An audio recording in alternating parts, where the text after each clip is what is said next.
কোরিয়াতে এখন প্রচুর ঠান্ডা পড়ছে। এই ঠান্ডার মধ্যে বাইরে যাওয়ার মানে ইচ্ছাই নাই। তাই ঘরে কোনো একটা খাবার থাকলে সেই খাবারগুলো বেশি করে খাইতেছি। ওই জায়গায় পেঁয়াজ কাটতেছি, পেঁয়াজ দিয়া খাবার খাবো। মানে এখন একটা ঠিক অন্যরকম প্রচুর পরিমাণে হিটার দিয়া ঘর একেবারে গরম করে রাখা হয়েছে।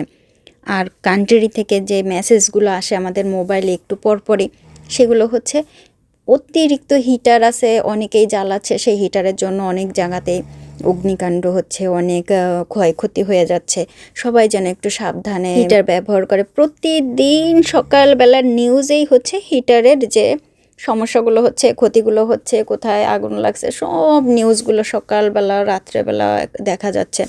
সেজন্য হিটার দিয়ে এই যে দেখেন আমার এই দেখেন ড্রেস দেখেন, প্রচুর পরিমাণে হিটার দেওয়া ঘরে, এত গরম করে ঘর রাখা হচ্ছে কারণ মানে ঠান্ডায় করতে পারতেছে না। তারপরে কিছুক্ষণ পরপর যদি আবার গা গরম হয়ে যায় বা একটু বেশি হয়ে যায় তখন হিটারটা কিন্তু আবার বন্ধ করে রাখি আমরা। তারপরে দেখা যায় যে আবার হয়তো বা 20 মিনিট পরে বা 30 মিনিট পরে আবার হিটারটা অন করা হয়। এই শীতেও কিন্তু পান্তা ভাত চলবে, মানে যা এরকম একটা কথা আছে না, আমাদের দাবি চলবে চলবে না মানা পর্যন্ত। তা পান্তা ভাতের সময় ওই রকম পান্তা ভাত খাবো, মানে এর একটা ইয়ে আছে না, অবশ্যই খাবো। আর ওই যে দেখেন সবসময় মানে শীতের সময় তো টেলিভিশনের সামনে নিচে আমি একটু ম্যাট ঠ্যাট লাইসে থুইছি যেন মানে শুইয়া বসে মানে বুঝেন তো শীতের বেলা নড়াচড়ার কোনো নাই, উপায় নাই। আর বাইরে যাইতেছি একটু কোনো সবজি টবজি কিনতে বা কোনো একটা কাজ করতে, কী যে করব, মানে বাইরেও ঠিক মতো যাওয়ার উপায় নাই।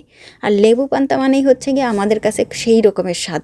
তা আজকে কিন্তু মাংস নেই, একেবারে খালি এই যে লেবু, শুকনা মরিচ পোড়াইছি, লবণ, পানি দিয়ে মাখানো হবে। পচার কিন্তু ভীষণ পছন্দ। পান্তা ভাত বললেই সে এক পায়ে। আর ওই যে একটু আগে যে চানাচুর দেখলেন, সেই চানাচুরও কিন্তু পোলার জন্য, বুঝছেন, পোলাটা যে চানাচুর এত পছন্দ করে।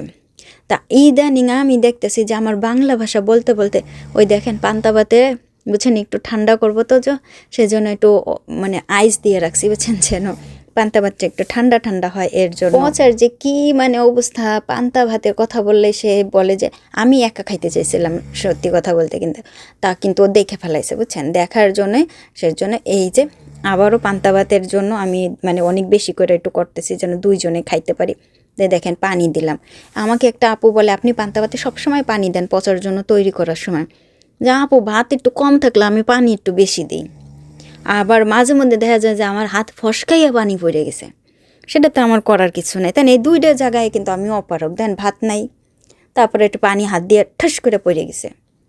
আমার এইখানে কিছু করার নাই, কি ঠিক কিনা বলেন তো আপুরা?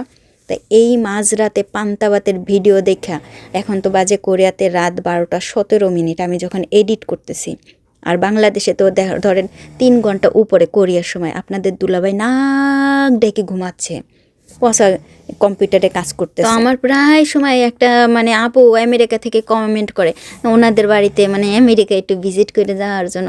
আমার না অনেক ইচ্ছা আমেরিকাতে যাওয়া, বুঝছেন, আমেরিকায় যাইয়া বুঝছেন নায়াগা ওই যে ফল আছে না, হায় হায়, সেইখানে সবাই যায় কি নায়াগা না বলেন দিন, ওইটা নাকি ভুল হয়েছে, এর যায় না তো সবাই ওই জায়গায় যায় তো, তাই না? ওই যে ভিডিও টিডিও দেয়, ওইখানে একটু যাওয়ার অনেক ইচ্ছা আছে। কি জানি কোনো দিন কোনো হবে কি না কে জানে। বাড়িতেই যাইতে পারি না, টেহার লেগে, বুঝছেন, এইরকম অবস্থা হয়েছে। হ্যাঁ না, আবার আমেরিকা আমি করলাম। কিন্তু তারপরে কি জানেন, অনেক অনেক আপুরা আছেন যারা বলেন যে তাদেরও কোরিয়াতে বিয়ে করার শখ, অনেক শখ।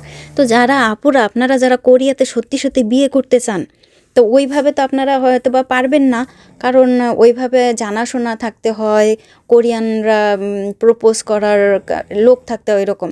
তো ওইভাবে না পারলে আপনারা করেন কি, স্টুডেন্ট ভিসা নিয়ে চলে আসেন।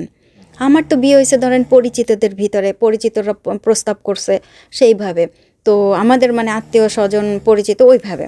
তো এখন আপনারা ওই স্টুডেন্ট ভিসা নিয়ে এখন বর্তমানে কোরিয়াতে হাজার হাজার স্টুডেন্টরা আসার জন্য অ্যাপ্লাই করতেছে, চেষ্টা করতেছে। আপনারা না ওইভাবে চেষ্টা করেন, কোরিয়ান এম্বাসিতে যান, তারপরে দেখেন যে কোরিয়ান অনেক ভাই বোনেরাও এসে স্টুডেন্ট ভিসা নিয়ে সাহায্য সহযোগিতা করে। ওই অনেক আপুরা আছেন না, ভাইয়ারা আছেন যারা দেশ ছাড়তে চান বা ভালো একটু পড়াশোনা করতে চান, বা হয়তো বা কোরিয়াতে এসে বা অন্য কোনো দেশে আবার মুভ করতে চান, তারা কোরিয়ার জন্য চলে আসতে পারেন, ভালো স্টুডেন্ট যারা আছেন পড়াশোনার জন্য। সেদিনও একটা ভাইয়া অনার্স কমপ্লিট করছেন, বসে আছেন, বলতেছিলেন আপনারা চেষ্টা করেন কোরিয়াতে আসার জন্য, তাহলে কিন্তু অনেকেই আসতে পারবেন।